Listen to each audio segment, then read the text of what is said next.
एक इम्पॉर्टेंट चीज जो है आज बता देते हैं थोड़ा इसमें।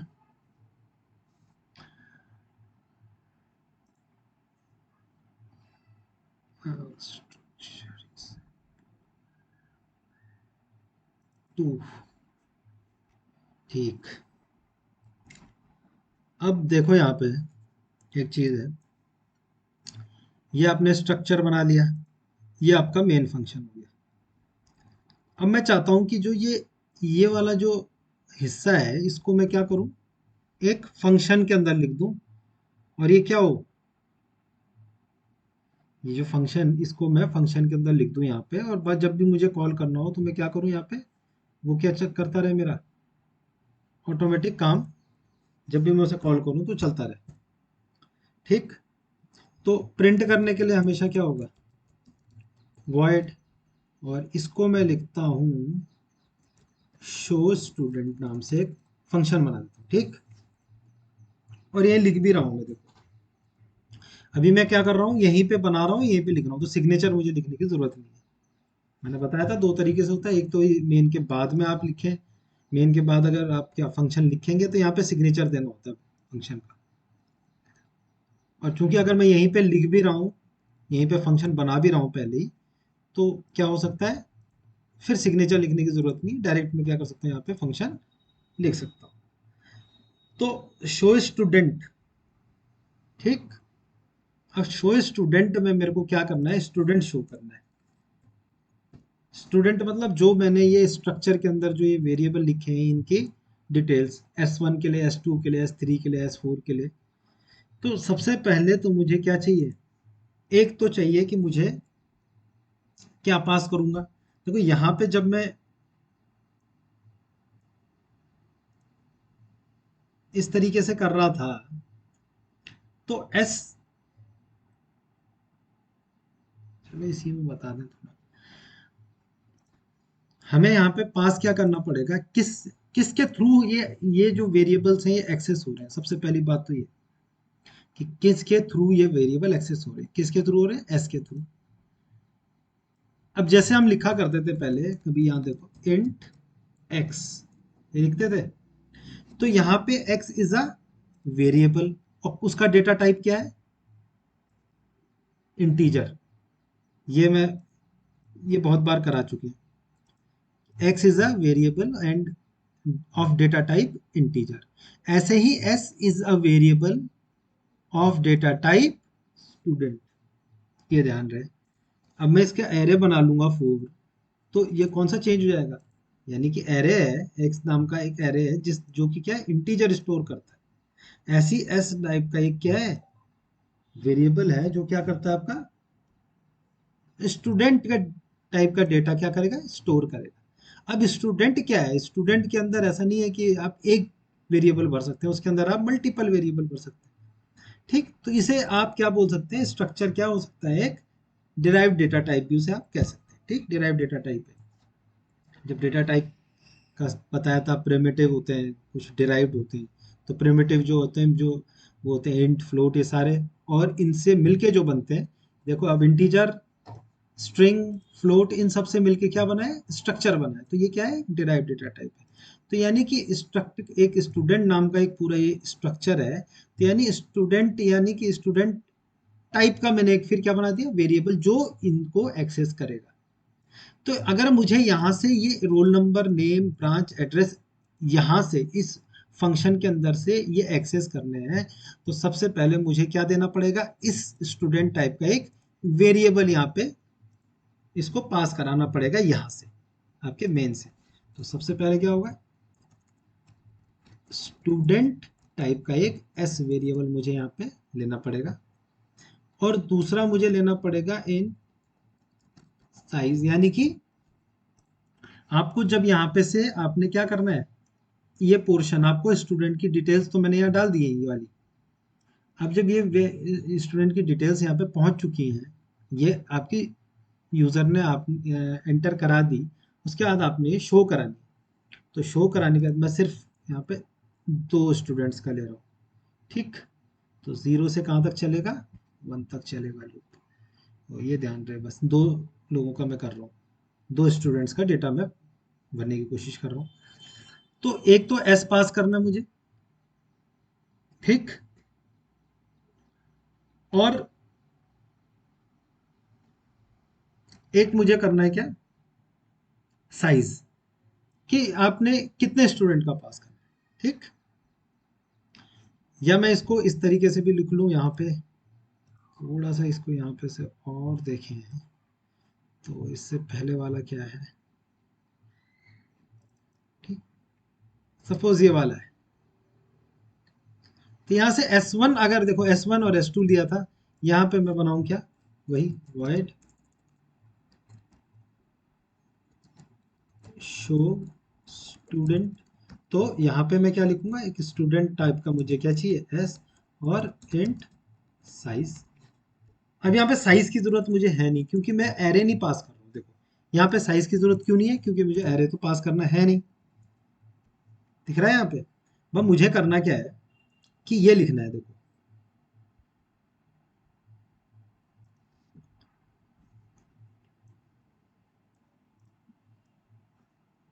अब यहाँ से आप क्या पास कर रहे हैं ये देखने की।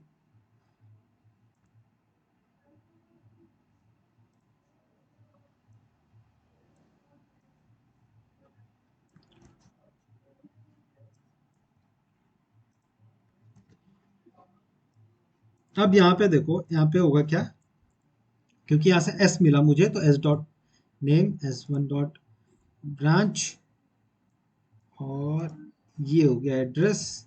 इस तरीके से आप यहाँ पे लिखेंगे, और इनको आप अब डिलीट कर देंगे, क्योंकि ये अब आपके काम के रहेंगे, ठीक है। अब मुझे क्या करना है, लिख तो मैंने ऊपर दिया है, यहाँ से मुझे एस पास करना है। एस पास करना, ये मैंने क्या कर दिया, इनको इनिशियलाइज कर दिया वेरिएबल्स को। अब यहाँ से मैं क्या करूँगा कि मैं उस फंक्शन को यहाँ से कॉल करूँगा, किसको, वाइड शो स्टूडेंट को। तो शो स्टूडेंट डायरेक्ट कॉल हो जाएगा, स्टूडेंट। इसके अंदर इसने कहा भाई मुझे स्टूडेंट टाइप का वेरिएबल चाहिए, तो यहाँ पे मैंने पहले से बना रखे ना S1 और S2। तो ये S1 में पास जब करूंगा, S1, तो ये क्या देगा, मुझे S1 की डिटेल प्रिंट करके देगा। और जब मैं क्या करूंगा, S2 भेजूंगा, तो यहाँ पे क्या आ जाएगा, ये S2 का एड्रेस आ जाएगा। तो एड्रेस जो यहाँ पे आएगा, तो एस जो इसके अंदर किसका एड्रेस आ जाएगा, S2 का। पहले S1 का आएगा, देखो इसको चला के देख लेते हैं एक बार, तब ज्यादा समझ में आएगा। देखो इसमें क्या मैं कर रहा हूँ, देखो यहाँ पे मैं फंक्शन में स्ट्रक्चर का वेरिएबल पास करने की कोशिश कर रहा हूँ। जो मैं काम कर रहा हूँ यहाँ पे, इसका मतलब है कि अगर मुझे कोई फंक्शन में स्ट्रक्चर का वेरिएबल, अभी तक तो तुमने एरे के वेरिएबल में करा चुका हूँ कि एरे कैसे पास किया जाता है, ठीक। मैं इंटीजर फ्लोट सब पास करा के दिखा चुकी हूँ। अभी तक जितने भी हमने फंक्शंस बनाए हैं, सब में इंटीजर भी किए हैं, किसी में हमने फ्लोट किया होगा, किसी में स्ट्रिंग की होगी पास। तो अभी मैं क्या कर रहा हूँ, डिराइव डेटा टाइप्स को पास करके दिखा रहा हूँ कैसे पास होता है, और इससे क्या फायदा है। तो ये देख लें, अब मैं इसे रन कर लेता हूँ। तो ये देखो आ गया, जो मैं चाह रहा था वो आ गया।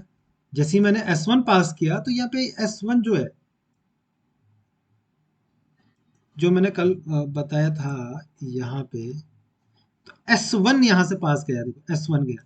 यानी कि ये क्या करता है एक्चुअली में, इस पूरे, ये एक ब्लॉक बनता है, तो इस ब्लॉक का ये क्या करता है, इससे जुड़ा रहता है, इसका एड्रेस जो भी होगा इस वाले ब्लॉक का, ये स्टोर कर लेता है यहाँ पे।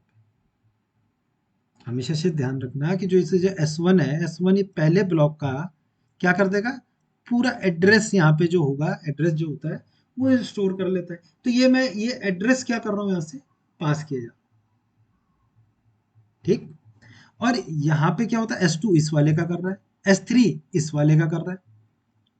तो जब मैं S2 पास करूंगा, तो कौन सा क्या भेजेगा, टू PQR इलेक्ट्रॉनिक्स और देहरादून। देखो अब देखो, अब मैं यहाँ पे क्या कर दूं, इसी को S2 कर देता हूँ। तो अब देखो क्या होता है बात। अब देखो, अब तो अब roll number 2 PQR electronics Dehradun, ये आ गया। तो यानी कि आपने क्या पास किया है, ये क्या करता है, ये एड्रेस स्टोर करेगा, ये एस, ठीक। और एस के थ्रू ही हम क्या कर सकते हैं, इस स्ट्रक्चर का जो ये नेम है, इस स्ट्रक्चर के वेरिएबल के थ्रू ही हम इनको डेटा को एक्सेस कर सकते हैं, अदरवाइज हम नहीं कर सकते। ये ध्यान रखें। ऐसे ही आपने शो स्टूडेंट का किया, ऐसे ही आप रीड स्टूडेंट का भी करते हैं। ये सारे जितने भी वेरिएबल्स हैं ये भी आप यहाँ पे दे सकते हैं अपनी मर्जी से। तो पास करना आना चाहिए कि किस तरीके से, अगर आपने जो मैंने एरे का बताया था, एरे किस तरीके से पास होता है एरे का वेरिएबल, तो उसी तरीके से आपका स्ट्रक्चर का वेरिएबल भी पास होता है। अब यहाँ पे आप S1 कर लो और इसी के नीचे आप क्या कर लो, S2 भी कर लो। तो ये क्या हो जाएगा, S2 भी यहाँ पे प्रिंट हो जाएगा। तो देखो S1 S2 दोनों हो गए। अब इसी तरीके से मुझे क्या करना है, अब मैं ऐसे ऐसे S1 S2 थोड़ी ना लिखता रहूंगा यहाँ S40 तक। तो मैंने क्या किया, वहाँ पे वे क्या बना दिया, एक एरे भी बना दिया। तो एरे का साइज भी तो दूंगा कि कितने से कितने तक है। तब यहाँ पे क्या लगाऊंगा, फॉर लूप लगाऊंगा वही वाला। ठीक। और थोड़ा मैं इसको थोड़ा चेंज कर रहा हूँ क्योंकि मैं लिखना नहीं चाह रहा हूँ। और मैं सिर्फ इन दोनों को कॉपी कर देता हूँ यहाँ पे। ठीक। तो इन दोनों को मैं यहाँ प्रिंट करके दिखाऊंगा। स्टूडेंट डिटेल्स हो गई, ये हो गया, ये वाला पोर्शन मेरा क्या होगा, ये वाला पोर्शन में उठा के यहाँ ले गया बस।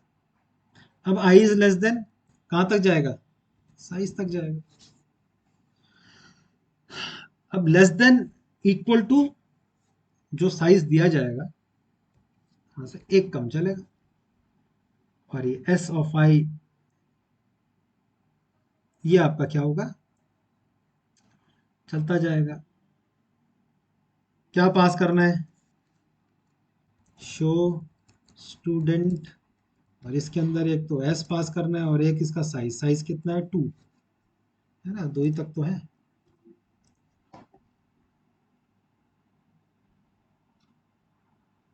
हम्म,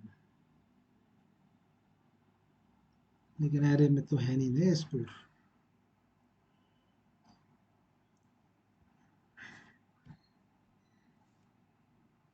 चलो वही कर लेते हैं जो करते हैं।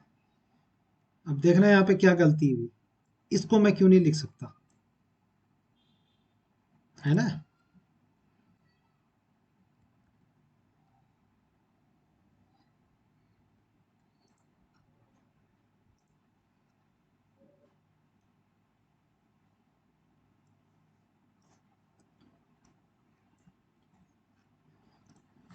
क्योंकि एरे में स्टोर नहीं होंगे ना।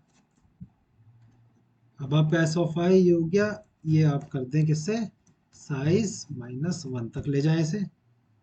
और यहाँ पे ये आ ही गया है। भाई यहाँ पे मुझे क्या करना है, कॉल करना है। शो कितने आ गए बच्चे,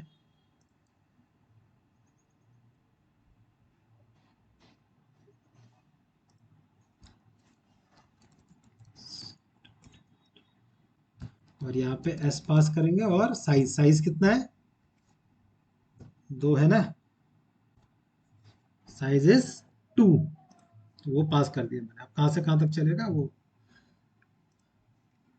देख लेना। अब इसको मैं चला लेता हूँ थोड़ा। अच्छा यहाँ पे क्या बोल रहा है कि भाई आपने आई को तो इनिशियलाइज किया ही नहीं। तो अब मैं आई को डिक्लेयर भी कर देता हूँ, डिक्लेयर नहीं हुआ ना। अच्छा ये क्या बोल रहा है,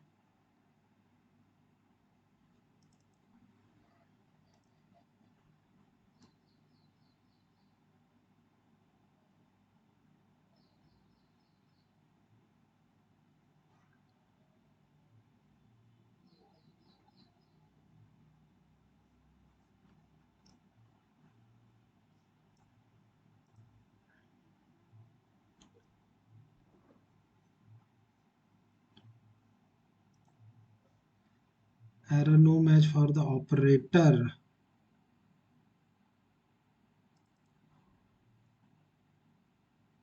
इससे क्या हुआ है, कहाँ पे, ऐसी तो है ना।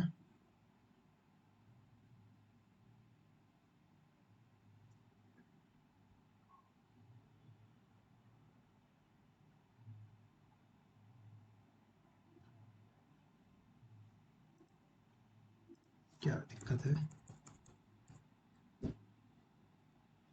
तो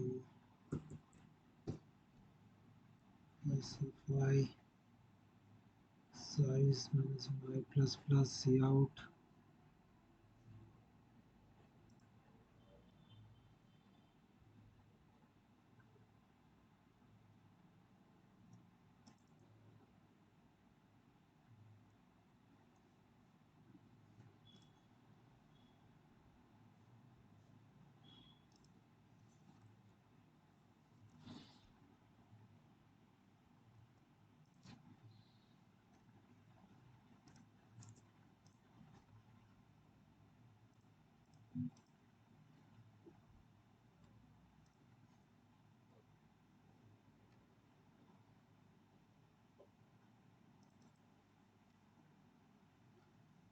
इसमें बताया था तुम्हें।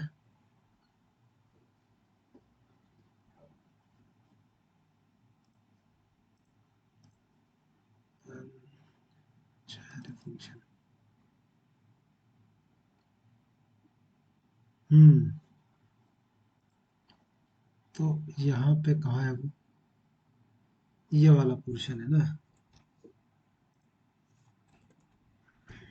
यहाँ से तो एस भेजा है आपने, और यहाँ पे आपने एरे कलेक्ट किया है ना इसका।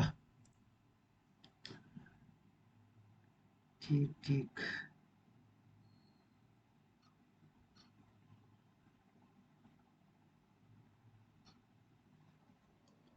कहाँ है? अब चल जाएगा। ठीक है।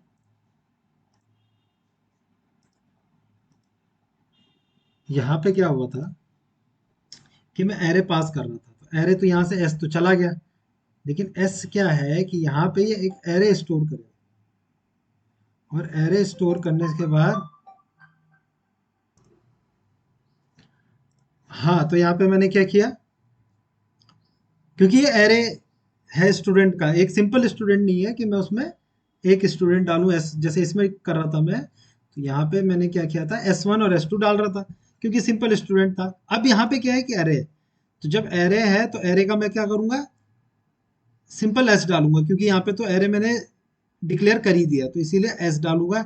लेकिन यहाँ से जब ये क्या कर रहा है, यहाँ से आपका एरे पास हो रहा है, तो यहाँ पे भी मुझे क्या करना पड़ेगा, स्टूडेंट नाम का एक एस का एक एरे लेना पड़ेगा। अब वो एरे का साइज कौन डिफाइन कर रहा है, ये। ठीक। तो अब ये चल जाएगा। तो सेम जैसे क्या है उसका, आपका एरे का था, सेम वैसे ही है, ज़्यादा कोई इसमें। Enter the roll number. ठीक। PQR। तो ब्रांच डाल देते हैं IT। एड्रेस डाल देते हैं देहरादून। सेकंड वाले का डाल देते हैं 21 ABC। ब्रांच है इसकी इलेक्ट्रॉनिक्स। एड्रेस है ऋषिकेश। तो ये देखो आ गया, है ना। दो दो का मैंने डिटेल डाली है, और दो का क्या हो गया, आपका प्रिंट भी होके आ गया। देखो 12 और 21, और ये नेम, ये ब्रांच, ये सब। तो आपको करना क्या है, सिंपल सा। अब मैं इसको कभी भी क्या करूं, शो स्टूडेंट मेरा हो गया यहाँ पे। कभी भी मेरा जो जो किसी भी इस प्रोग्राम के किसी भी पॉइंट ऑफ टाइम पे, या किसी भी लाइन, देखो ये इतने लाइन ऑफ कोड का है, 45 लाइन ऑफ कोड का है। अगर मैं और बड़ा बनाना चाहूँ और कहीं पे इसे मैं क्या करूँ, और यूज करना चाहूँ, तो सिंपल मुझे अगर शो करने हैं स्टूडेंट, जितने भी मेरे पास क्या है स्टूडेंट के अंदर, जितने भी मेरे पास एंट्रीज हैं, वो सारे के सारे मुझे क्या करना है, शो करने हैं। तो सिर्फ एक फंक्शन बना लूंगा इस तरीके से, और सिर्फ उसमें क्या पास करूंगा, एक स्टूडेंट का वेरिएबल। अब इसमें क्या हो गया देखो, इसमें थोड़ा सा चेंज हो गया कि एस जो है वो क्या है, स्टूडेंट का जो वेरिएबल है उसका भी एरे है। ये समझ में आ रहा है? यानी कि यहाँ पे क्या हो गया, इस S1 S2 का भी क्या कर रहा है, इनको भी कोई होल्ड कर रहा है एक की तरह, एक इस तरफ। तो यहाँ पे कौन होल्ड कर रहा है इनको, देखो। अब थोड़ा मैं इसको और बता देते हैं।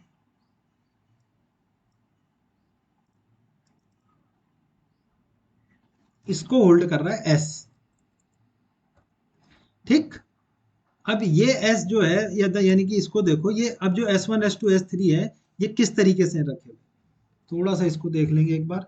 S1 S2 इस तरीके से रखे हुए हैं, S2 S3 इस तरीके से रखे हुए।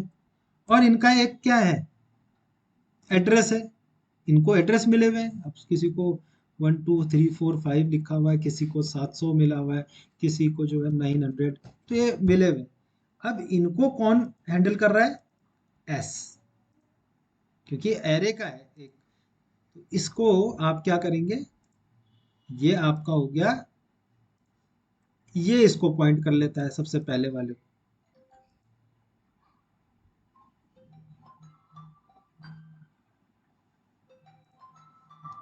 एक मिनट, तो ये इसे, इसका क्या करता है, S1 2 3 4 को पहले इसको क्या कर लेता है, ये इसको स्टोर कर लेता है। तो ये हर किसी का एड्रेस, अब पहले वाले का फिर दूसरे वाले का, जबकि दूसरा वाला क्या होता है, बिल्कुल इससे क्या होता है, एक साथ ही होते हैं ये सारे एड्रेस जो भी होते हैं। तो इन सबका एड्रेस क्या होगा यहाँ पे, इसके पास रहेगा। और ये एस मैं यहाँ से भेज रहा हूँ, ये एस मैं यहाँ से भेज रहा हूँ। और ये यहाँ पे क्या करेगा, एक एड्रेस, यहाँ पे ये क्या करेगा, एक एरे को कैच करेगा, और ये उसका रेफरेंस वेरिएबल हो गया, और इसके थ्रू वो क्या करेगा, इसे एक्सेस कर सकता है। तो इसको थोड़ा सा जैसे फंक्शन का पढ़ाया था मैंने, उसी से इसको रिलेट करके करना। तो ये तो सिर्फ एक एरे का हिसाब है, ये जो मैं यहाँ से भेज रहा हूँ, और यहाँ पे से जो कैच कर रहा है ये भेज रहा हूँ। यहाँ पे क्या था उस समय, जैसे एरे फंक्शन था, ये देखो यहाँ पे क्या है, इंट है, बस यहाँ पे इंटीजर है, यहाँ पे क्या है, स्टूडेंट टाइप का है। ये ध्यान रखना है, इतना समझ में आ गया, तो ये पूरा स्ट्रक्चर समझ में आ गया, समझो। अभी मैं तुमसे कहूंगा कि भाई इसका भी आपको क्या बनाना है, ये फॉर लूप को भी कहाँ रखना है, ये भी रख सकते हैं आप अंदर यहाँ पे। अब मैं यहाँ पे बोलूँ कि एक और आप क्या बनाए, एक और फंक्शन बना लें, इसको बोलते हैं आप रीड स्टूडेंट, या स्टूडेंट इंसर्ट, ये स्टूडेंट कर दें, इंसर्ट स्टूडेंट कर दें। और इसको भी क्या चाहिए, एक स्टूडेंट एस, और इसको भी आप क्या बताएंगे, इंट साइज बताएंगे, कितने साइज का है। सिंपल सी बात है, दोनों एक ही जैसे हैं। और यहाँ पे आप क्या करेंगे, बस करना कुछ नहीं है,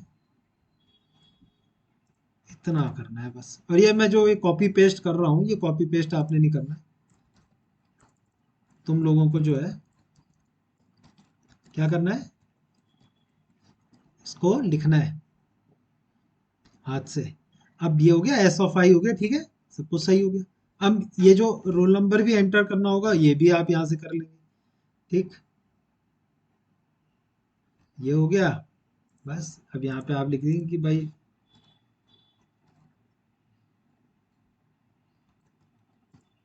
क्या है वो, read student, insert, insert student, और उसके अंदर आप क्या भेजेंगे, एस, और कितना, भाई इतना आप कर लेंगे तो वो आपका चलने लगेगा। ये आपका इंसर्शन के लिए हो गया। तो ये आपने क्या, अगर कभी भी आपको क्या करना है, इसमें कोई भी वेरिएबल इंसर्ट करना है, तो आप क्या करेंगे, कितने का आपका एरे, उतने एरे में आप क्या कर सकते हैं, इसे इंसर्ट कर सकते हैं।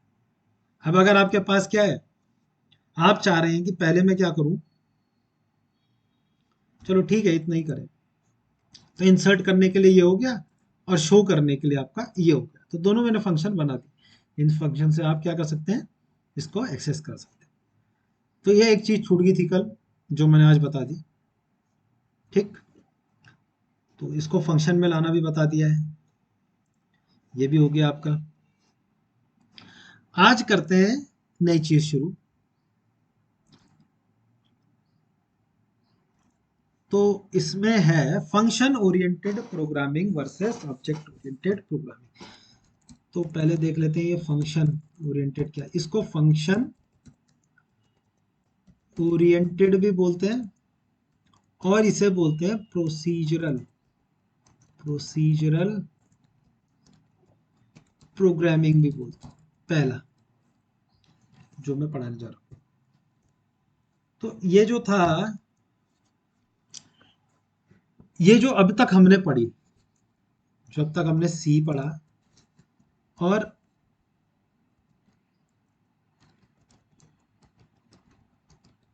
Previous part of C plus plus जो अब तक करा है हमने, तो ये फंक्शन ओरिएंटेड प्रोग्रामिंग थी हमारी, ठीक। ये क्या थी, फंक्शन ओरिएंटेड प्रोग्रामिंग थी। इसमें क्या हुआ करता था, देखो इसमें होता क्या था,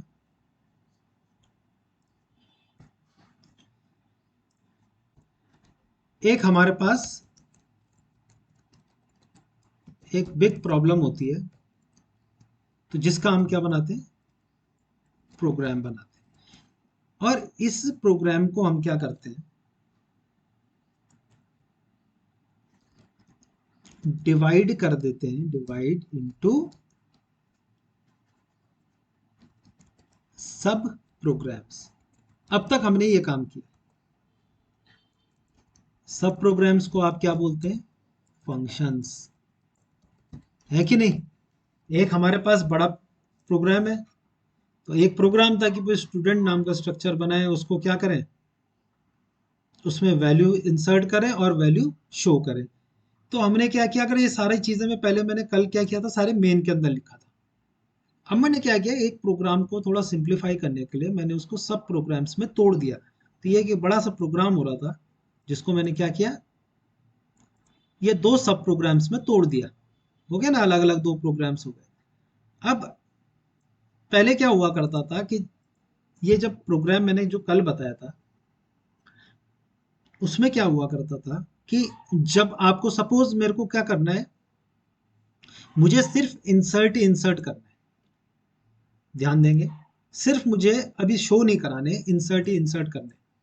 तो मैं क्या करूंगा, जब प्रोग्राम मेरा चलेगा, तो जब रन होगा, तो कल तक क्या हो रहा था, आप रोक पा रहे थे क्या, आपको शो स्टूडेंट नहीं करना है, तो आप यहाँ पे जैसे सपोज मैंने कमेंट कर दिया, और कल क्या हो रहा था कि यहीं पे लिखा हुआ था मैंने, अभी तो मैं ये लाइन ही नहीं लिखूंगा। तो सिर्फ इंसर्ट प्रोग्राम जैसे ही मैं चलाऊंगा, तो सिर्फ और सिर्फ इंसर्ट वाला मेरा कोड चलेगा, और बाकी ये कोड चलेगा। तो यानी कि थोड़ा सा क्या होता है कि जब आपका कोड चलता है, जब आपका सिस्टम में कोड चलता है, तो उसमें टाइम लगता है कोड चलने में। अभी तो यहाँ से माइक्रो सेकेंड्स और इसमें काम हो जा रहा है, क्योंकि आपका क्या है, 50 लाइन ऑफ कोड है बस। जब ये 50, 5,000, 5 लाख लाइन ऑफ कोड हो जाएंगी, यानी कि 5 लाख लाइन्स लिखनी पड़ेंगी आपको, या 50,000, 5,000 लाइन्स ऑफ कोड लिखनी पड़ेंगी।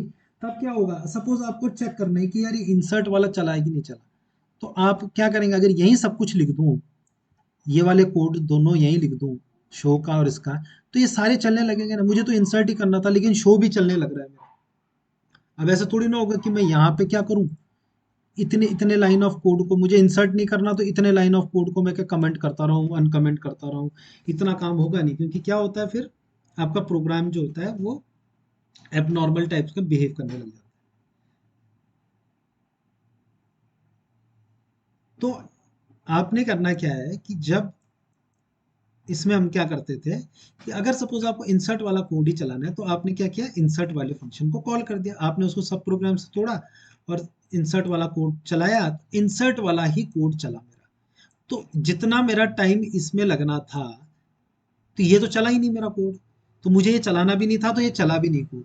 और जितना इसमें एक्स्ट्रा टाइम लग रहा था, वो टाइम मेरा बच गया। साथ ही साथ जो प्रोसेसिंग टाइम, जो स्टोरेज इसको चाहिए थी, वो सब मेरी बच गई। तो अभी क्या है, जब छोटे से प्रोग्राम में इतना काम मेरा हो जा रहा है, तो जब मैं बड़ा प्रोग्राम बनाऊंगा, तो क्या होता है कि जो जो चीज़ें आपको चाहिए होती है, सिर्फ उतना ही आप क्या करते हैं, चलाते हैं प्रोग्राम को। तो इससे क्या होता है कि आपको, आपका क्या होता है, टाइम बचता है, plus complexity of the program, जो कॉम्प्लेक्सिटी होती है किसी भी प्रोग्राम की, वो क्या होती है, थोड़ी सी कम हो जाती है। लेकिन क्या हुआ कि इससे भी क्या हुआ कि हमने एक बड़े प्रॉब्लम को सब प्रोग्राम्स में डिवाइड किया, सब चीज़ ठीक थी। लेकिन क्या हुआ कि अब मैं थोड़ा सा इसमें डिटेल में जाता हूँ, इसमें क्या प्रॉब्लम थी, फंक्शन ओरिएंटेड में, कि हमें ऑब्जेक्ट ओरिएंटेड पे जाना पड़ा। तो सबसे पहले सपोज ये मेरा प्रोग्राम है, ये मेरा है मेन प्रोग्राम, है ना, मेन।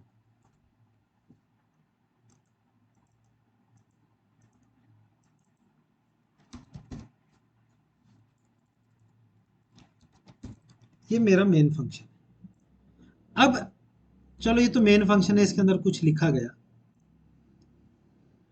अब ऐसा भी होता है कि मेरे को कुछ, मैंने यहाँ पे क्या बना दिए, ग्लोबल वेरिएबल्स बना दिए, इंट ए और बी। तो ये मेरे क्या हो गए, ध्यान देंगे जरा, ग्लोबल वेरिएबल्स जो मेन के बाहर लिखे जाते हैं वो ग्लोबल वेरिएबल्स। ग्लोबल वेरिएबल्स मतलब ये सबके लिए एक्सेसिबल है। जैसे मैं यहाँ पे इस प्रोग्राम में यहाँ पे कुछ बना दूं, यहाँ पे कोई वेरिएबल मैं डिक्लेयर कर दूं, यहाँ पे इंट ए और बी, तो ये क्या होंगे, ये आपके होंगे ग्लोबल वेरिएबल। अभी क्या होता है कि ये ए और बी आप कहीं से भी एक्सेस कर सकते हैं, समझ में आई। ये फंक्शन भी इसे एक्सेस कर सकता है, ध्यान देंगे, ये ये वाला फंक्शन भी इसे एक्सेस कर सकता है। ये मेन के अंदर कहीं पे भी आप लिखेंगे तो ये दोनों वेरिएबल क्या होंगे आपके, एक्सेसिबल। ध्यान देंगे, ग्लोबल वेरिएबल इन्हें क्या कहते हैं, ग्लोबल वेरिएबल्स बोलते हैं।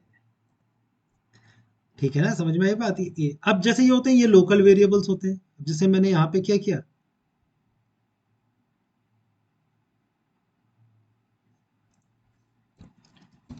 ये इंट आई बनाया, तो ये क्या होगा, ये आई सिर्फ इसके अंदर तक ही सीमित होगा। ये वाला आई अलग है, देखो, क्योंकि ये आई कहाँ तक होगा, सिर्फ इस ब्लॉक तक ही सीमित होगा। इसके बाहर मैं अगर इसे यूज करना चाहूँ तो ये यूज नहीं होगा। सपोज यहाँ पे मैं आई की जगह क्या कर दूं, एक और लिख देता हूँ मैं यहाँ पे कि टेम्प।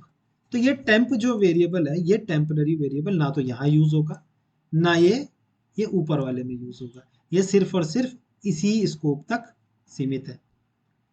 और जो क्या हो, जिसका स्कोप ग्लोबल हो, उसे ग्लोबल वेरिएबल बोलते हैं। तो ये ग्लोबल वेरिएबल हो गए, ये कहीं पे भी यूज हो सकते हैं। ठीक, तो इस तरीके का काम होता था कि जब अब आप ग्लोबल वेरिएबल्स बनाते थे, ठीक, ये ग्लोबल वेरिएबल है। और माना कि क्या हुआ, इस मेन के बाद मैंने जो है इस प्रोग्राम को सब प्रोग्राम से तोड़ा तीन। ठीक,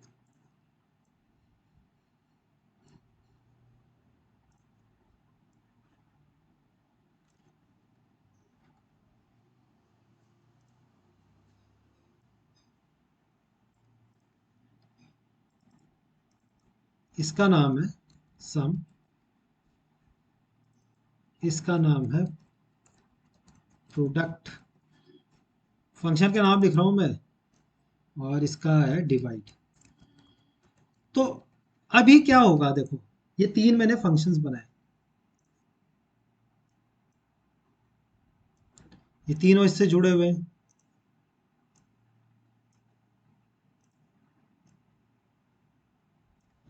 ठीक, ये तीनों क्या होंगे, इसके सब प्रोग्राम्स में से मैं तोड़ दिया। ठीक है, एक सम के लिए बना दिया, एक प्रोडक्ट, जो जो चीज़ मुझे चाहिए, अगर मुझे सम निकालना है तो मैं सम फंक्शन का यूज कर लूंगा, और प्रोडक्ट निकालना है तो प्रोडक्ट का, और डिवाइड करना है तो डिवाइड का। ठीक, इनके कुछ अपने वेरिएबल्स होंगे, वो तो है, लेकिन साथ ही साथ अभी क्या होगा कि ये जो है ए और जो ऊपर बी है, ठीक, ध्यान देंगे, ए और बी जो दोनों हैं, ये इन ग्लोबल वेरिएबल्स को क्या कर सकते हैं, एक्सेस कर सकते हैं।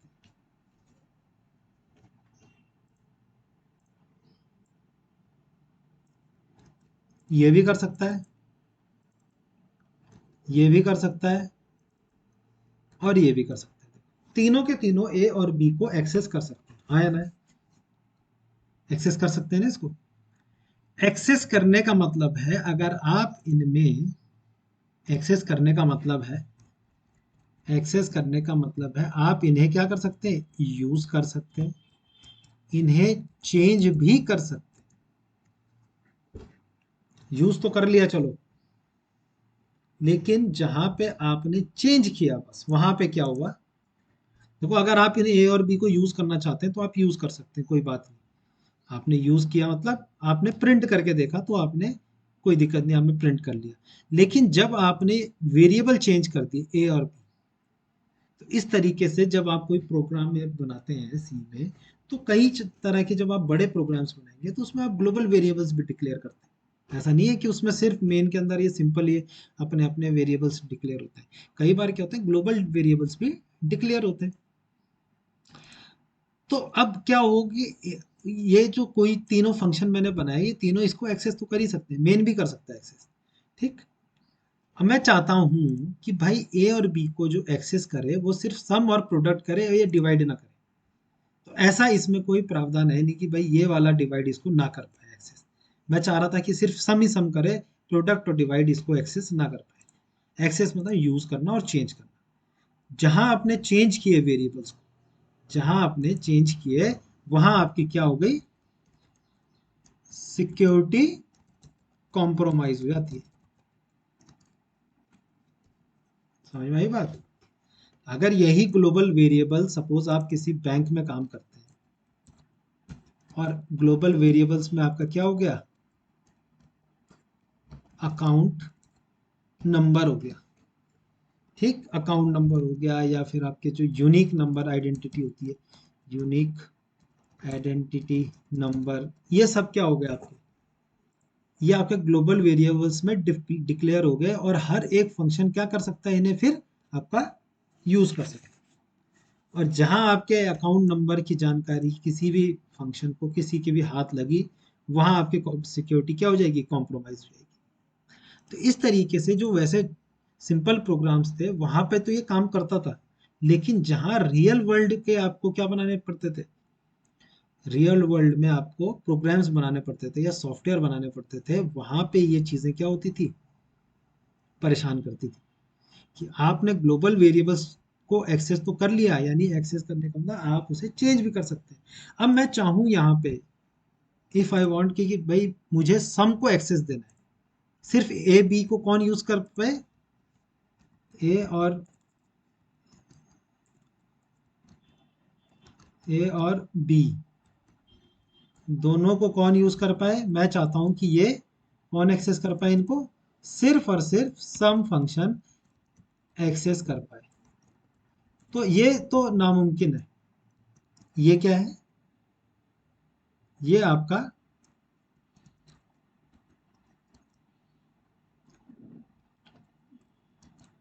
फंक्शन ओरिएंटेड प्रोग्रामिंग में ये पॉसिबल ही नहीं है कि आप इस तरीके से कर पाए कि भाई इसी इसको एक्सेस दे रहा हूं, इसको नहीं देना है, इसको इसको भी नहीं देना है।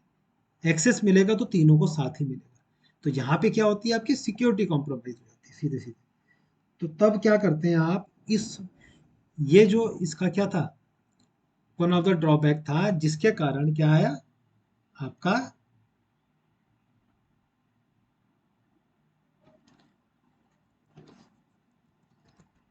ऑब्जेक्ट ओरिएंटेड प्रोग्रामिंग आपकी क्या हुई, एग्जिस्टेंस में आई। कुछ इस तरीके की प्रॉब्लम्स हुई हमारे को, जिसके कारण क्या हुआ, ऑब्जेक्ट ओरिएंटेड प्रोग्रामिंग हमें यूज करना। तो ऑब्जेक्ट ओरिएंटेड प्रोग्रामिंग क्या है, एक ये मेथडोलॉजी है। ये इन्होंने क्या दे रखा है आपको, कंसेप्ट दिए। ऑब्जेक्ट ओरिएंटेड प्रोग्रामिंग कंसेप्ट बोलते हैं। इसने भी क्या दिया था, प्रोसीजरल प्रोग्रामिंग, ये दिया था इसने कंसेप्ट। इसको कौन फॉलो करता है, ये फॉलो करते हैं। ये प्रोग्रामिंग लैंग्वेजेस क्या करती हैं, इसे फॉलो करती हैं। कुछ कंसेप्ट दिए गए कि भाई आप क्या करें, फंक्शन ओरिएंटेड में एक बड़ी प्रॉब्लम को आप सब प्रोग्राम्स में डिवाइड करें। और यहां से इसको क्या बोलते हैं,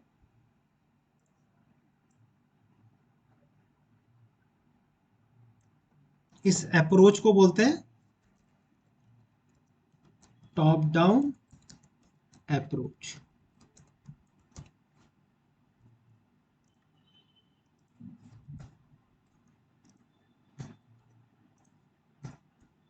टॉप डाउन अप्रोच बोलते हैं। टॉप डाउन मतलब ऊपर से नीचे की तरफ हो जाता है। ठीक, आपके पास एक बड़ी प्रॉब्लम होती है, उससे आप सब छोटी छोटी क्या करते हैं, उसको उस सब प्रोग्राम्स में तोड़ते हैं। बड़े प्रोग्राम को छोटे छोटे प्रोग्राम्स में तोड़ते हैं। अब ये भी बड़ा होगा तो आप इसको भी सब प्रोग्राम में तोड़ दें, ये बड़ा होगा तो इसको भी सब प्रोग्राम में तोड़ दें, ये बड़ा होगा तो इसको भी सब प्रोग्राम में तोड़ दें। तो ये ऊपर से लेके नीचे तक आती है। ठीक, इसमें जो आपका ये जा रहा है, जो प्रोग्राम्स हैं वो पहले एक बड़ा सा था, फिर उससे क्या हुआ, एक छोटा प्रोग्राम टूटा, फिर छोटा छोटा और छोटा। तो इससे क्या हो रहा है, आपका ऊपर से नीचे की तरफ को जाता है इसमें। जो आपका फ्लो है वो कहाँ से कहाँ तक जाता है, टॉप से टॉप टू डाउन। तो इसको टॉप डाउन अप्रोच बोलते हैं। तो ये क्वेश्चन आ जाता है कई बार कि what do you mean by procedural programming concept या फिर फंक्शन ओरिएंटेड प्रोग्रामिंग कंसेप्ट, जो भी है। तो इसको इसको आपने इलेबोरेट करना होता है। और इसकी प्रॉब्लम्स क्या थी कि आपको ऑब्जेक्ट ओरिएंटेड कंसेप्ट पे शिफ्ट होना पड़ा। इसकी मैंने प्रॉब्लम्स आपको बता दी हैं। एक तो और प्रॉब्लम से जो बाद में डिस्कस करेंगे तो धीरे धीरे पता चल जाएगा, लेकिन मेन प्रॉब्लम आपको पता चल गया कि सिक्योरिटी इशू था कि आपके ग्लोबल वेरिएबल्स को कोई भी फंक्शन कभी भी एक्सेस कर पा रहा था और उसको चेंज भी कर सकता है। तो ऑब्जेक्ट ओरिएंटेड प्रोग्रामिंग ने जो कंसेप्ट दिए उसको फॉलो करते हैं आपके सी प्लस प्लस भी फॉलो करता है। देखो ये जब जितना मैंने अभी तक पढ़ाया है सी प्लस प्लस, ये मान के चलो कि इसका क्या था, सी का ही एडिशनल प्रोग्राम था। जैसा सी है बस इसमें क्या हुआ, एक मिनट है, इसको फॉलो करते हैं सी प्लस प्लस और जावा, आजकल पीएचपी सब ही करते हैं इसे, पाइथन सब इसी को फॉलो करते हैं। तो अब आपसे अब से जब भी आप काम करेंगे तो किस में करेंगे, ऑब्जेक्ट ओरिएंटेड प्रोग्रामिंग कंसेप्ट में करेंगे। इसको इस पे कोई काम नहीं हुआ, यानी कि जब सी किया था, अब सी भी क्या हो गया है, ऑब्जेक्टिव सी हो गया है। उसमें भी आपने क्या कर दिया, सी विद ऑब्जेक्ट ओरिएंटेड कंसेप्ट, सी में भी इंट्रोड्यूस करा दिए गए हैं ऑब्जेक्ट ओरिएंटेड कंसेप्ट। तो अब से आप जब भी पढ़ेंगे सी, पढ़ेंगे सी प्लस प्लस पढ़ेंगे, अब आगे का पोर्शन तो वो आपका पूरा ऑब्जेक्ट ओरिएंटेड प्रोग्रामिंग कंसेप्ट होगा। जावा, पीएचपी, पाइथन, ये सब जितनी भी अभी प्रोग्रामिंग लैंग्वेजेस नई नई भी हैं चाहे पुरानी, वो सब क्या करती हैं, इसी को यूज करती हैं। अब क्या करते हैं, इसने जो किया ऑब्जेक्ट ओरिएंटेड प्रोग्रामिंग कंसेप्ट ने जो कंसेप्ट दिया, वो दिया उसने किसके कंसेप्ट दिया, ऑब्जेक्ट का। कि भाई आप क्या कर लें, ऑब्जेक्ट बनाएं। क्या करें, आप बनाएं ऑब्जेक्ट। अब जैसे सपोज मैं चाह रहा हूं कि भाई ए और बी को सिर्फ सम एक्सेस कर पाए, ठीक, ये सम जो फंक्शन है वो एक्सेस कर पाए। तो अब आप देखें जो ऊपर का जो प्रॉब्लम है इसको यहाँ पे कैसे सॉल्व किया जाता है। आपके पास वेरिएबल्स क्या क्या हैं, अब इसमें देख लो, ग्लोबल वगैरह कुछ नहीं होगा। आपके पास है ए और बी वेरिएबल्स है। आप क्या चाहते हैं, कौन सा फंक्शन इसे यूज कर पाए, आप चाह रहे हैं कि इसको कौन सा फंक्शन यूज कर पाए, इसको फंक्शन यूज कर पाए सम, ये है ना। भाई आपके पास वेरिएबल्स हैं ए और बी, और उसको कौन यूज कर पाए, सिर्फ और सिर्फ सम। तो आप क्या करेंगे, आप इसको बना देंगे एक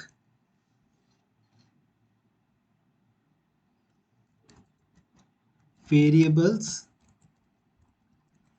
और उसके साथ आप मिला लेंगे फंक्शन को, और इसको बोलेंगे आप एक क्लास। अब आप इसको क्या कर दिया, एक क्लास बना देते। इन दोनों को एडअप कर देंगे। अभी तक आपके पास क्या था, कुछ ऐसे वेरिएबल जो आपको एक्सेस कराने हैं, और फंक्शन जो आपने क्या है, जो फंक्शन इनको एक्सेस कर पाए। अब देखो ये जो फंक्शंस हैं, तो अब आपने इनको क्या कर दिया, आपस में जोड़ दिया। तो सिर्फ सम, और क्या करना चाहता है, सम ही जो एक फंक्शन है जो इनको क्या कर पाए, एक्सेस कर पाए, ये काम है। तो आपने क्या किया, इसको और इसको आपस में जोड़ दिया, जिसको आप क्या बोलेंगे, क्लास बोलेंगे। आज के बाद से आपके पास एक नया कंसेप्ट आ गया क्लास का। ऑब्जेक्ट पे भी आएंगे। क्लास का एक आपके पास क्या आ गया, एक नया कंसेप्ट आ गया जो अब हमेशा ही यूज होना है। स्ट्रक्चर यूज नहीं होंगे कहीं भी, सिर्फ और सिर्फ क्लास यूज होगी। अब देखो स्ट्रक्चर और क्लास में क्या डिफरेंस है।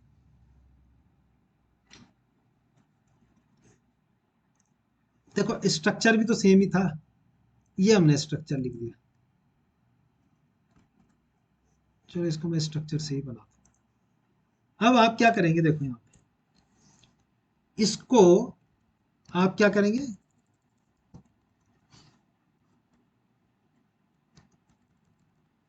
अब आप बनाएंगे क्लास, स्ट्रक्चर की जगह आप एक क्लास बनाएंगे। और क्लास आपने कुछ भी बना दिया, सपोज आपने बना दी एक्स वाई जेड। और इसके बाद मैं बताऊंगा इसका डेफिनेशन क्या है। अब आपने यहाँ पे इंट ए और इंट बी, सपोज आप चाहते हैं कि एक स्ट्रिंग ए बी सी, ये तीनों को आप क्या करना चाहते हैं, यूज करना चाहते हैं। तो अभी क्या था कि जब इसको ही मैं अगर क्या करूं, स्ट्रक्चर में बनाऊं,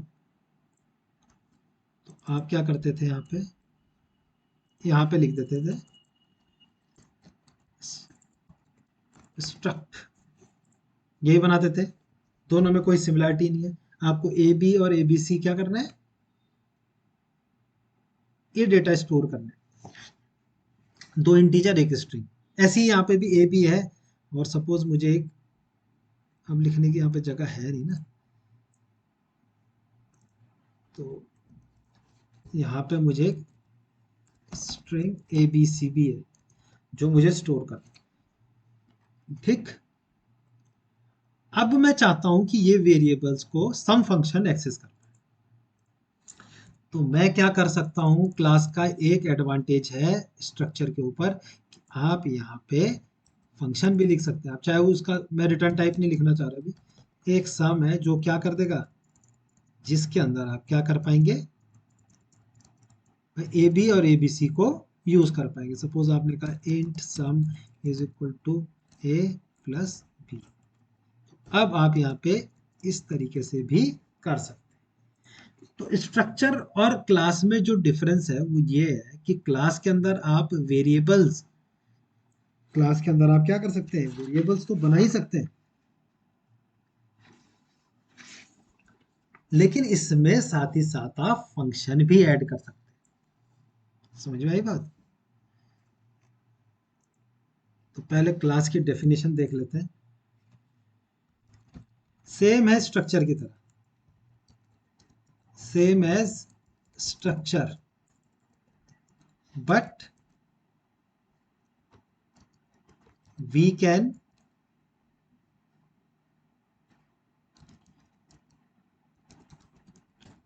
फंक्शंस इन इट। ठीक, तो जो क्लास की डेफिनेशन हुई, तो ये क्या हुआ, ये हुआ आपका, it is a derived data type two store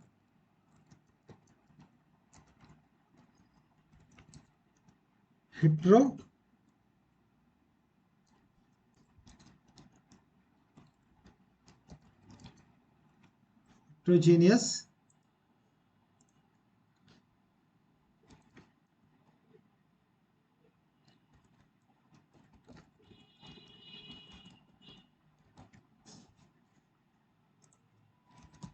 multiple heterogeneous data type along with functions। इसमें आप फंक्शंस भी वहीं पे लिख सकते हैं। अब जैसे मैं यहाँ पे था, इसको इससे देखें, इसके अंदर मैं फंक्शन नहीं लिख पाता।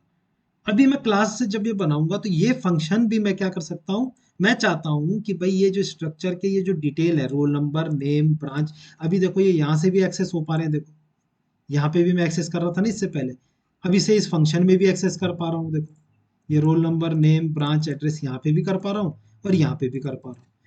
और ऐसी अगर मैं यहाँ पे एक और क्या बना दूं, कोई सिंपल क्या बना दूं, देखो एक वॉइड मैसेज एक नाम का एक वेरिएबल बना दूं, तो ये भी क्या कर पाएंगे, जैसे स्ट्रक्चर यहाँ पे पास करूंगा ये स्ट्रक्चर से इन सबको क्या कर पाएंगे, एक्सेस कर पाएंगे। इसको स्ट्रक्चर का क्या चाहिए, सिर्फ ये चाहिए, वेरिएबल चाहिए, तो ये भी यहाँ पे क्या कर सकता है, एक्सेस कर सकता है। एक्सेस कर सकता है क्या, स्ट्रक्चर के वेरिएबल को। तो यहाँ पे क्या नहीं है, अगर यहाँ पे सपोज रोल नंबर, मैं चाहता हूँ कि तुम्हारा नाम ब्रांच किसी को ना दिखे, जब मैं चाहूँ तभी दिखाए, तो यानी कि जब मैं शो कर रहा हूँ तभी दिखे, या जब मैं इंसर्ट कर रहा हूँ, तो यानी इन दोनों को क्या करना है मुझे, इन दोनों मेथड में मैं इन चीजों को अलाउ कर रहा हूँ। तो मैं क्या करूँ, इसमें तो स्ट्रक्चर में तो हो नहीं सकता, तो मैं क्या करूंगा, इसकी जगह बनाऊंगा क्लास, और इनको क्या कर दूंगा, इन मेथड्स को भी मैं क्या कर सकता हूं, अब यहां पे लिख सकता हूं इसके अंदर। यहाँ पे सिर्फ डेटा टाइप ही डिफाइन कर सकते थे, क्लास में आप डेटा टाइप के साथ फंक्शंस भी डिफाइन कर सकते हैं, जो जो फंक्शन आप चाहते हैं कि उन डेटा को एक्सेस कर सकें। तो यहाँ पे इस तरीके से करना है, मैं चाहता हूँ कि ये तीनों को डेटा को क्या कर सके, सम ही सम एक्सेस कर पाए, तो मैं सिर्फ क्या बनाऊंगा, एक क्लास बनाऊंगा, वहां पे वो वेरिएबल लिख दूंगा और यहाँ पे एक्सेस कर पाऊंगा। ठीक है, इस तरीके से स्ट्रक्चर में और क्लास में ये डिफरेंस था कि उसमें आप फंक्शन नहीं लिख सकते थे। अब मैं क्या कर सकता हूं, इन डेटा को सिक्योरिटी पर्पस के लिए, इसमें आता है क्लास में एक प्राइवेट, ऐसे कर देता हूं। तो जैसे ही मैं इन्हें क्या लिखता हूं, प्राइवेट करता हूं और इसे कर दूं पब्लिक। तो पब्लिक और प्राइवेट दोनों में क्या अंतर है, प्राइवेट मतलब इससे बाहर इनको कोई यूज नहीं कर सकता, इस क्लास से बाहर, और पब्लिक मतलब इसके बाहर भी इसे यूज किया जा सकता है। तो ये एक्सेस स्पेसिफायर है, बाद में पढ़ेंगे। ये जो सिक्योरिटी की मैं बात कर रहा था कि कोई इन्हें इसके अलावा कोई एक्सेस ना कर पाए, तो यानी कि इससे बाहर क्लास से ये अब कहीं भी एक्सेस नहीं होंगे, जब मैंने क्या किया, प्राइवेट लिख दिया। तो ये धीरे धीरे जो है समझ में आ जाएगा। लेकिन पहले क्लास का कंसेप्ट देखो, अब जब स्ट्रक्चर का कंसेप्ट समझ में आ गया, तो क्लास का कंसेप्ट भी आराम से समझ में आ जाएगा, सेम ही है, बस इसमें फंक्शन लिखा जाएगा। ठीक, इसमें किया क्या जाता है, जैसे अब कली का जो तुम्हारा पोर्शन था उसी को ले लेते हैं, इसको ले लेते हैं।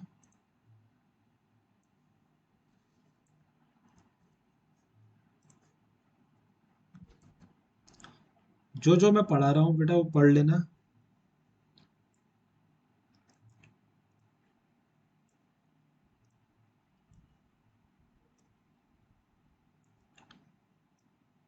और इसे ढंग से पढ़ना। देखो इसे, ये आपके पास प्रॉब्लम है कि आपको, मैंने कल दी थी,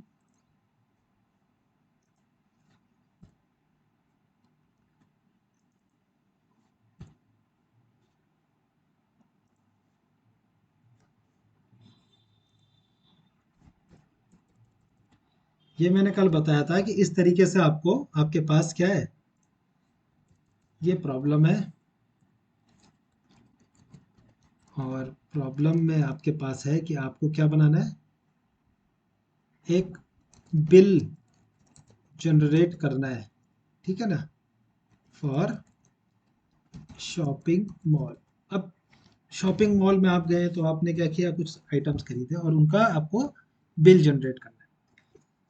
तो इसमें क्या होता है कि जब आप इसको, इस तरह की प्रॉब्लम को हैंडल करते हैं, तो सबसे पहले आप देखते हैं कि इसमें है क्या क्या चीज़ें रखी है।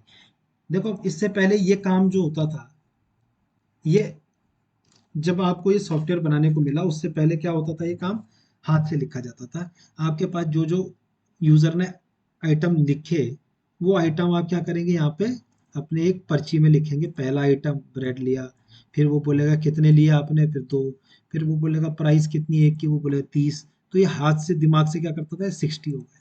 दूसरे पे आपने ये लिया जूस, ये आपने 5 लिए, 100 रुपये का, तो 500 का हो गया, और इनको हैंड, हाथ से जोड़ता था। अब उसने कहा कि यार ये अब 3 के लिए तो ठीक है, चल 4-5 आइटम के लिए ठीक है, लेकिन जब कोई ज़्यादा मेरे पास भीड़ आ जाती है, और एक आदमी जो है मिनिमम मेरे से 20 से 25 या आइटम्स लेके जाता है, तो फिर ये हैंड रिटन वाला जो प्रोसेस है, ये बहुत क्या होता है, लंबा हो जाता है, जिसके कारण क्या होता है, मेरे को, मेरे कस्टमर क्या करते हैं, यहाँ ज़्यादा नहीं आते हैं, क्योंकि उनको देर लगती है बिलिंग में। ठीक, या तो बिलिंग में देर लगेगी, या फिर आपको क्या करने पड़ेंगे, उतने ज़्यादा लोग लगाने पड़ेंगे बिलिंग के लिए। भाई आपको कितने लगाने पड़ेंगे, ज़्यादा कस्टमर आए तो 10-12 लगाने पड़ेंगे, तो वो अपने अलग अलग बिल बनाते रहेंगे। तो उसने कहा ये प्रॉब्लम है, आप इसे सॉल्व करें थ्रू कंप्यूटर, कि मुझे सिर्फ मैं क्या करूं, मेरे पास एक ही मशीन हो और उस मशीन में मैं फटाफट फटाफट क्या कर सकूं, इसे आइटम की एंट्री हो फटाफट और ये ऑटोमेटिक बिल जनरेट होके आ जाए, मेरे को कुछ ना करना पड़े। आइटम की जो आईडी है वो भी अब वो बार कोड से स्कैन करे और डायरेक्ट उसका क्या आ जाए, ये सब पड़ा हो किस में, कि आइटम आईडी का कोड ये क्या हो, आपका डेटाबेस में पड़ा हो, यहाँ पे से आपने स्कैन किया, वो उसका वहाँ से उस आइटम को उठा के ले आया, उसकी क्वांटिटी आप लिखें और प्राइस जो है ऑटोमेटिकली पहले से ही लिखी हुई आ जाए।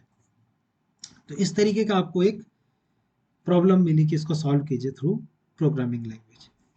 अब आपने इसे पहले तो आपने एरे से करना चाहा, तो एरे से आपने कहा यार ये क्या है, आइटम आईडी ठीक है, इसको तो मैं लिख दूंगा एरे में जितने भी होंगे। फिर आपने कहा आइटम नेम, तो ये आपने कहा यार ये तो स्ट्रिंग हो गई, ये बड़ी परेशानी हो गई, अब स्ट्रिंग को अलग एरे बनाओ, फिर क्वांटिटी का अलग, फिर फ्लोट का अलग, प्राइस का अलग, फिर टोटल का अलग बनाओ। तो ये एरे क्या होगा, फिर आपको इन सब एरे को क्या करना पड़ेगा, मैनेज भी करना पड़ेगा। ये दोनों सबके सब क्या है, फ्रीली अलग अलग है, तो एक साथ ये बाइंड नहीं। तो इसको ओवरकम, इस प्रॉब्लम को ओवरकम करने के लिए क्या बनाया गया, स्ट्रक्चर बनाया गया कि आपने item ID, item name, quantity, price और टोटल आपने किया।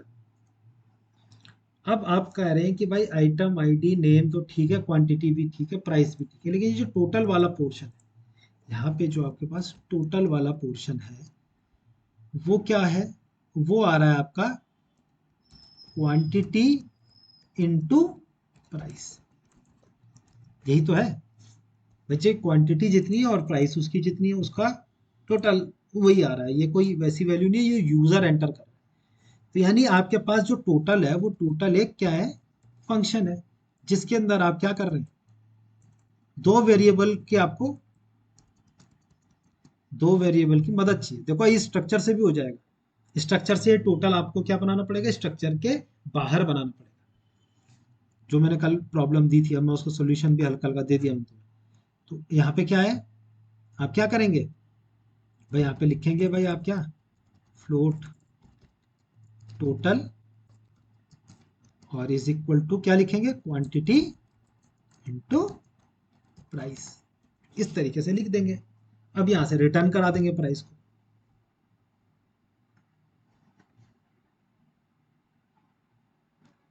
तो और एक और चीज देखेंगे, जब मैं ये फंक्शन बनाता हूँ तो यहाँ पे मैं कुछ भी लिख देता हूँ, जैसे टोटल लिख दिया, तो ऐसा नहीं कि ये मैंने वो लिख दिया, ये क्या, जब इसको प्रॉपर मैं प्रोग्रामिंग में लिखूंगा तो इसको कैमल केस नोटेशन में लिखूंगा, तो ये ध्यान रखें। तो यहाँ पे कभी एफ बड़ा हो जाता है क्योंकि वो ऑटो करेक्ट हो जाता है, तो इसमें ध्यान नहीं देंगे, जो प्रोग्राम में बताता हूँ उसमें ध्यान देंगे।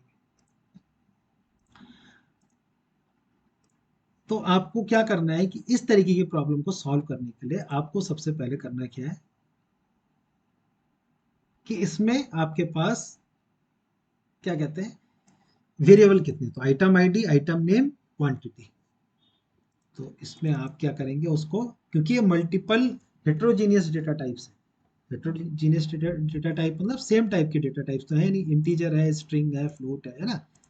तो आप क्या करेंगे, क्लास बनाएंगे। क्लास का डिटेल कंसेप्ट में कल बताऊंगा कि क्लास कैसे बनती है, क्यों बनती है, कैसे उसका ऑब्जेक्ट बनता है, ये सब मैं कल बताऊंगा। तो फिलहाल मैं ये बता रहा हूँ कि क्लास आपको लिखना है, क्लास, और आपने लिखा सपोज ये क्या है, आइटम, आइटम क्लास है, ठीक।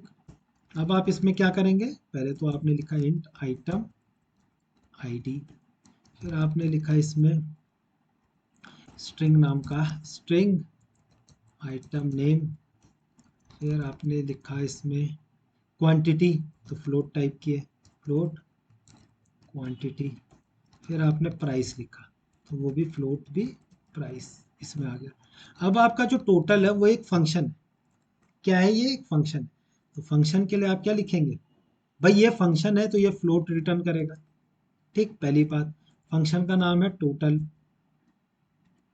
ठीक, और ये भी टोटल है। इसके अंदर आप कुछ पास कर नहीं रहे क्योंकि ऊपर से ही उठा रहा है, और यहाँ पे आपने ये वाली लाइन लिख दी। ठीक, ये लिख दिया। अब आप यहाँ पे क्या कर देंगे, इसको रिटर्न भी कर देंगे।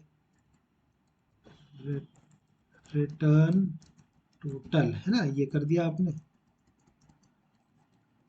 अब ये टोटल आपने रिटर्न करा दिया। अब इसके बाद मैंने एक टोटल बिल भी कहा था, ठीक है ना। अब ये टोटल कैसे कैलकुलेट होगा,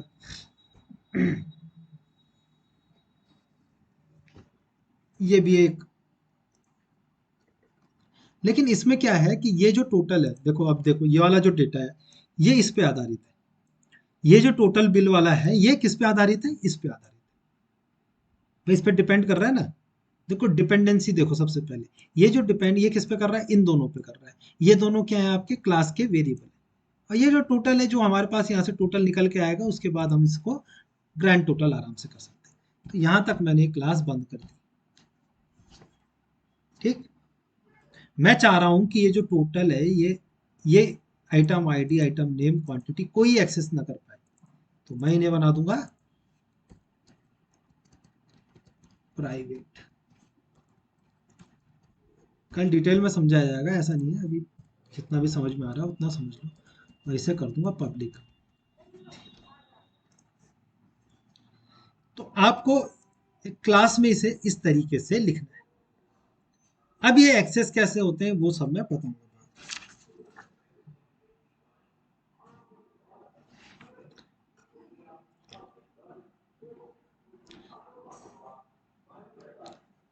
चलो अभी बता देते हैं धीरे धीरे क्या।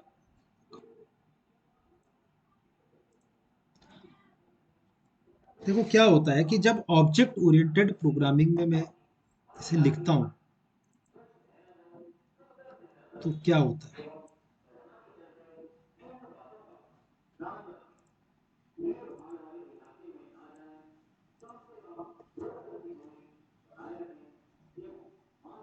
इस पूरे को बोला जाता है एक ऑब्जेक्ट।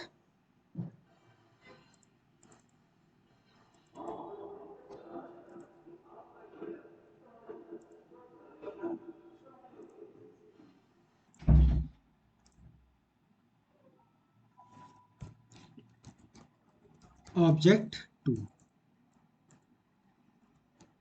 Object three. तो आप इस पूरी रो को क्या बोलेंगे, एक ऑब्जेक्ट बोलेंगे। इसको एक ऑब्जेक्ट के रूप में क्या किया जाता है, प्रेजेंट किया जाता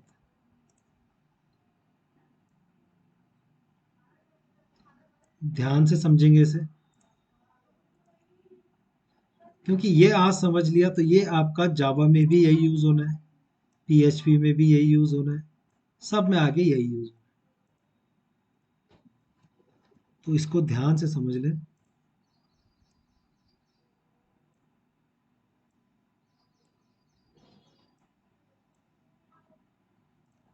ठीक है, object one, object two, object three. तो इन ऑब्जेक्ट ओरिएंटेड प्रोग्रामिंग कंसेप्ट या मेथडोलॉजी, आप एक पूरे क्या कहते हैं, इस पूरे जितना भी आपका ये डेटा है इसको आप एक ऑब्जेक्ट मानते हैं। मतलब आपको आइटम आईडी वन की पूरी डिटेल को आपको एक ऑब्जेक्ट मानना है और इसको ऑब्जेक्ट के रूप में स्टोर करना है। ये सबसे बड़ा इसमें क्या होता है,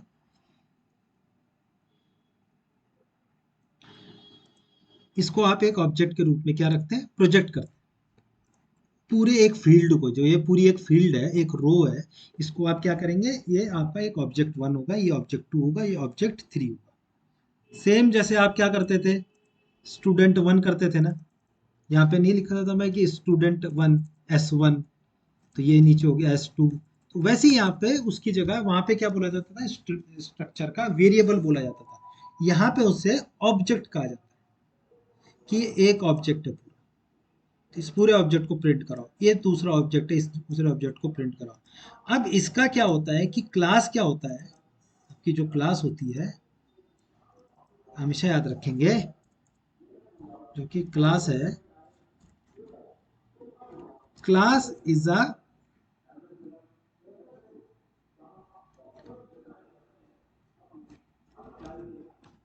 ब्लूप्रिंट बोल दें, टेम्पलेट बोलें,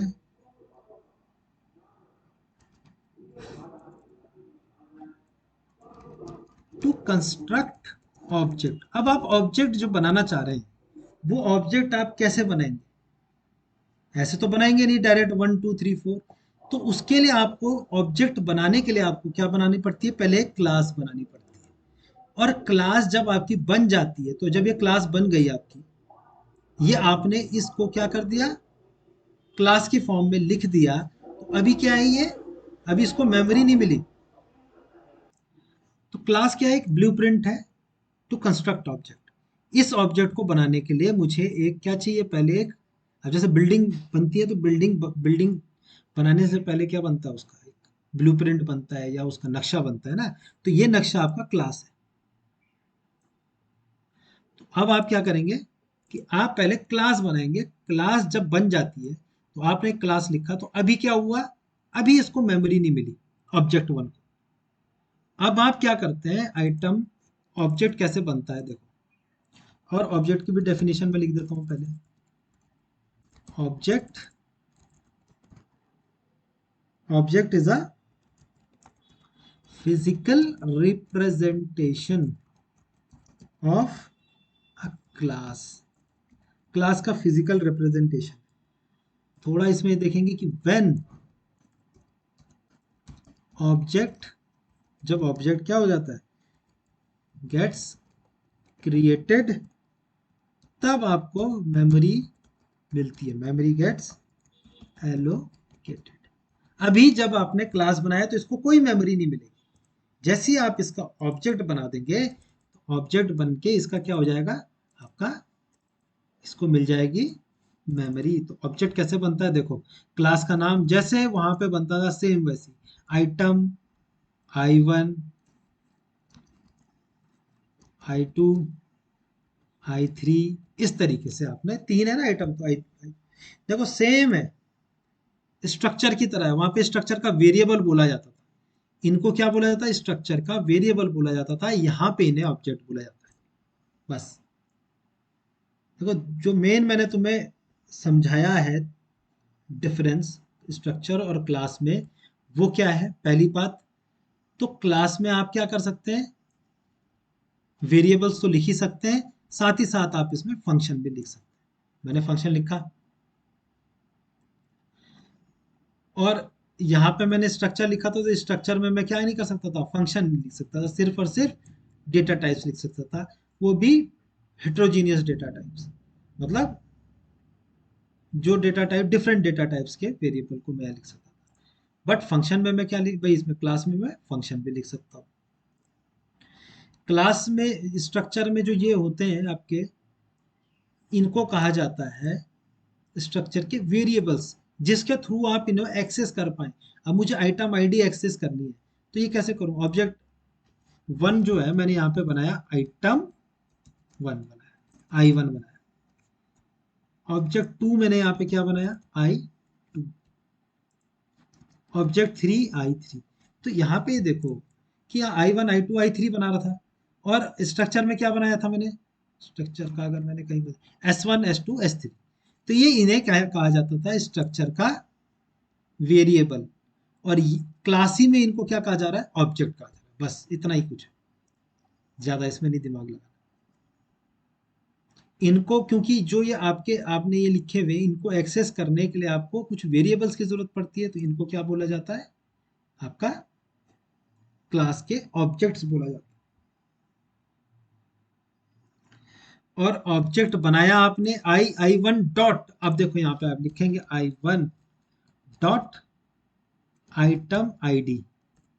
आप यहाँ तक पहुंचेंगे, लेकिन यहाँ पे मैंने इसे प्राइवेट कर रखा है, तो आप यहाँ से एक्सेस नहीं कर पाएंगे इसे।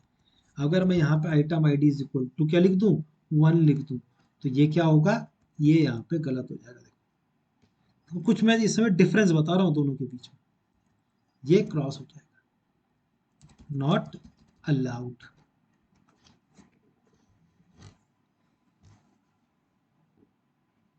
और यहाँ पे हो जा रहा था, स्ट्रक्चर में हो जा रहा था ये, स्ट्रक्चर में आप यहाँ से क्या कर रहे थे, S1 बना रहे थे, S1 डॉट रोल नंबर। तो यहाँ पे क्या हो रहा था कि आप अगर आप चाह रहे हैं कि यार ये रोल नंबर जो है ये कोई एक्सेस ना कर पाए, ये भी ना कर पाए डायरेक्टली एक्सेस, तो आपके पास ऑप्शन ही नहीं था यहाँ पे आपका, क्योंकि ये जो डेटा है ये क्या है, ये जो डेटा है आपका ये क्या है, इनसिक्योर है।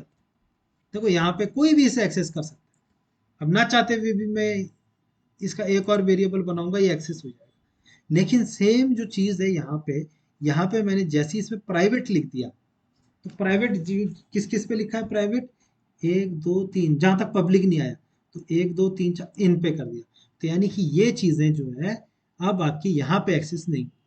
हाँ, इसके आगे भी मैं क्या कर दूं, यहाँ पे लिख दूं क्या, पब्लिक। तो ये अब ये कहीं पे भी आपकी एक्सेस होंगी, तब ये क्या हो जाएगा, अब ये यहाँ पे अलाउ हो जाएगा, अब इसको अलाउ कर देगा, अब आप यहाँ पे 1 नंबर दे सकते हैं। तो यहाँ पे आपको एक ऑप्शन मिल गया कि आप अपने डेटा को सिक्योर कर सकते हैं। अब तुम बोलोगे यार ये डेटा जब बाहर से एक्सेस ही नहीं हो पा रहा, तो फिर ये इसका मतलब ही क्या है। तो फिर क्या करना पड़ेगा, इनको एक्सेस करने के लिए यहाँ पे फंक्शन लिखना पड़ेगा, जो फंक्शन में ये लिख रहा था, ये वाला फंक्शन। एक्सेस मतलब इंसर्ट करने के लिए ये वाला फंक्शन कहाँ लिखूंगा, यहाँ पे लिखूंगा। तो फंक्शन के थ्रू क्या हो सकता है, ये डेटा एक्सेस हो सकते हैं। अगर मैंने प्राइवेट कर दिया तो ये यहाँ से और यहाँ के बीच में ही इसको आप एक्सेस कर पाएंगे, इसके बाहर नहीं कर पाएंगे। पब्लिक कर दिया तो ये कहीं पे भी एक्सेस हो जाएंगे। तो ये आपका समझो, ये तो मेन है, यहाँ पे मेन है, बाकी चीजें सब सेम है।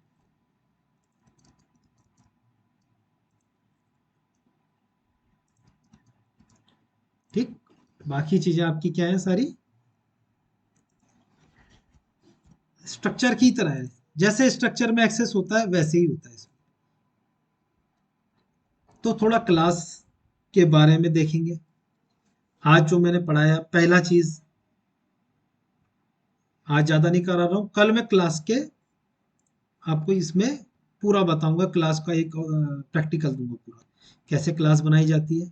और अब से हम क्लास में ही जो है काम करेंगे आगे से। मतलब आज का दिन है, आज के दिन के बाद अब ऐसे काम कभी नहीं होगा जैसे अब तक किया गया। आज के बाद सिर्फ और सिर्फ इसमें काम होगा, ये ध्यान रखना। आज के बाद से जब तक तुम काम करोगे प्रोग्रामिंग फील्ड में, इसी पे काम बस, क्लास में। अब स्ट्रक्चर और जो पीछे का काम है वो सब छूट जाएगा। तो इसीलिए इसको थोड़ा सा ध्यान से देखेंगे। तो आज का जो मैंने काम है, आज ज़्यादा नहीं बता रहा हूँ मैं, इसीलिए सबसे पहला आप काम करेंगे कि जो मैंने बताया था, हाँ ये, कि आप स्ट्रक्चर के अंदर कैसे पास कर सकते हैं। देखो इससे फायदा ये होगा कि अभी मैं क्लास का भी ऐसे ही पास कराऊंगा। तो मैंने इसीलिए जब एरे पढ़ाया था, एरे में मैंने एरे को पास करना सिखाया था, कि पूरा का पूरा एरे कैसे पास हो सकता है। कुछ मैंने तुम्हें, देखो ये देखो, ये मैंने दिए भी थे और मैं भूला नहीं हूँ, ये याद रखना। लीनियर सर्च ये सब आप करेंगे, या देखो। तो आप क्या करेंगे, जैसे एरे का जो भी पोर्शन है वो कैसे पास किया जाता है फंक्शन में, तो वो मैंने करा दिया उसमें। और स्ट्रक्चर पास कराना है, और यहाँ पे अलग अलग ये बनाने हैं 2 मेथड, और इनको एक्सेस करना है। और मैंने बताया आज कि फंक्शन ओरिएंटेड प्रोग्रामिंग क्या होती है और ऑब्जेक्ट ओरिएंटेड प्रोग्रामिंग का बेसिक शुरू हुआ। अभी ऑब्जेक्ट ओरिएंटेड प्रोग्रामिंग बताई नहीं। तो फंक्शन ओरिएंटेड प्रोग्रामिंग बता चुका हूँ। फंक्शन ओरिएंटेड को प्रोसीजरल प्रोग्रामिंग कंसेप्ट भी बोलते हैं, सी में ये यूज होती है। और अभी तक जो हमने सी प्लस प्लस पढ़ा वो इसे फॉलो करते हैं। इसमें क्या किया जाता है, एक बड़े प्रोग्राम को एक सब प्रोग्राम्स में डिवाइड किया जाता है, जिसे टॉप डाउन अप्रोच बोलते हैं। इसमें प्रॉब्लम क्या हुई, जो हमें क्या करना पड़ा, ऑब्जेक्ट ओरिएंटेड पे शिफ्ट करना पड़ा, कि भाई इसमें कुछ हम ग्लोबल वेरिएबल्स जब बनाते हैं, और हमें ग्लोबल वेरिएबल्स की जरूरत पड़ गई समझो प्रोग्राम में, तो ये ग्लोबल वेरिएबल्स क्या है, सिक्योर नहीं, क्योंकि इन्हें जितने भी इसके जितने भी सब प्रोग्राम्स होंगे, तो वो क्या कर सकते हैं, सब एक्सेस कर सकते हैं। मैं चाहता हूँ कि सिर्फ सम ही सम क्या कर पाए, इसको एक्सेस कर पाए, A B C, A B और इनको। तो ऐसा इसमें पॉसिबल नहीं है। तो यहाँ सिक्योरिटी कॉम्प्रोमाइज हो जाती है आपकी। भाई ए बी सी की जगह आपका बैंक अकाउंट नंबर हो, अब मैं चाहता हूँ कि बैंक अकाउंट नंबर सिर्फ क्या हो, पर्टिकुलर यूजर को या किसी को भी जो है, एक यूजर नाम का मैंने फंक्शन बनाया वो ही यूज कर पाए। तो नहीं जी, यूजर भी कर सकता है, एटीएम भी कर सकता है, ये भी कर सकता है, 5-7 जितने भी हैं सब कर सकते हैं। तो आपका अकाउंट नंबर क्या हो गया, सबके पास डिस्ट्रीब्यूट हो गया, कोई भी एक्सेस कर सकता है, कोई भी उसे चेंज कर सकता है। तो ये क्या होता है, कहीं कहीं पे रियल वर्ल्ड की जो प्रॉब्लम्स आती है, जो आजकल जो है जिसके ऊपर सॉफ्टवेयर इंडस्ट्री जो है बेस्ड है, कि सारे क्या करते हैं, रियल वर्ल्ड प्रॉब्लम सॉल्व किए जाते हैं प्रोग्रामिंग लैंग्वेज। तो उसी में क्या हुआ, सिक्योरिटी के प्रॉब्लम आ गई। तो इसके, ये जब प्रॉब्लम आई तो हमने क्या किया, तब ऑब्जेक्ट ओरिएंटेड कंसेप्ट दिए गए, जिसको कि सी प्लस प्लस, जावा, पीएचपी, पाइथन सब यूज करते हैं। इसमें ऑब्जेक्ट का कंसेप्ट यूज किया गया। तो इसमें जो एक पर्टिकुलर जो पूरी फील्ड है, जो डिटेल्स है, उसको ऑब्जेक्ट मान लिया जाता है। तो object one, object two, object three. अब ऑब्जेक्ट तो आपका बन ही गया ये, लेकिन ये ऑब्जेक्ट अभी क्या होता है, ये पहले बनता नहीं है। पहले इसको बनाने के लिए आपको नक्शा चाहिए, ऑब्जेक्ट बनाने के लिए। यानी कि ऑब्जेक्ट वन क्या है, ये आपका रियल वर्ल्ड का क्या है, डेटा है। तो ये डेटा पहले स्टोर करने के लिए हमें क्या चाहिए, एक ढांचा चाहिए। तो वो ढांचा कौन बना के देता है, क्लास बना के देता है। क्लास इज द ब्लूप्रिंट और टेम्पलेट टू कंस्ट्रक्ट ऑब्जेक्ट। यानी कि क्लास हमारा क्या है, नक्शा है, और ऑब्जेक्ट क्या हमारी बिल्डिंग है, जो बनी, जो खड़ी हुई, जिसके अंदर आप रहते हैं। तो क्लास और स्ट्रक्चर में क्या डिफरेंस था, ये बता दिया कि क्लास स्ट्रक्चर में क्या किया जाता था। स्ट्रक्चर में आप क्या कर सकते थे, सिर्फ और सिर्फ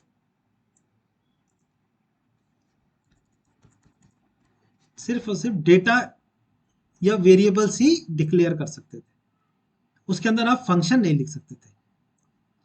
क्लास में आप क्या कर सकते हैं, डेटा प्लस फंक्शन दोनों लिख सकते हैं, पहला।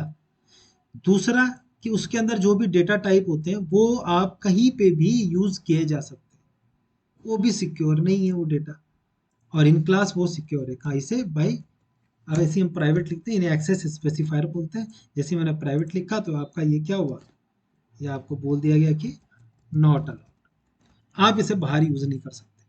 तो सिक्योरिटी का जो पर्पज है वो भी हमारा क्लास क्या करता है, सॉल्व करता है।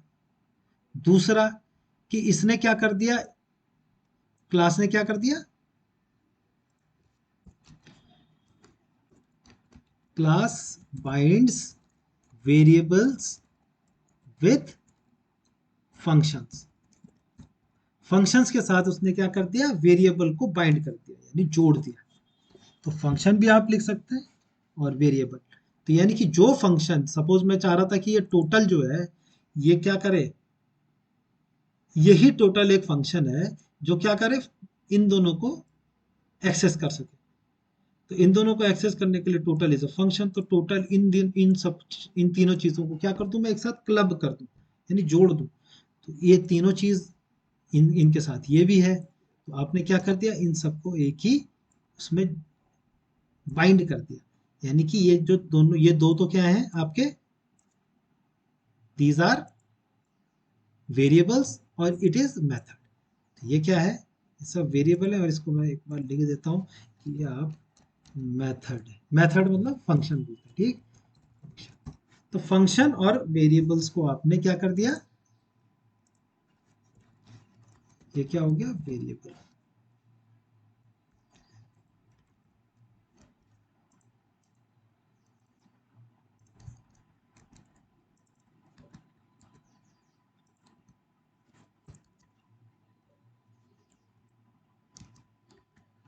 तो ये वेरिएबल है और ये फंक्शन है। तो इन सबको आपस में क्या किया गया, कंबाइंड कर दिया गया, बाइंड किया गया क्लास के थ्रू।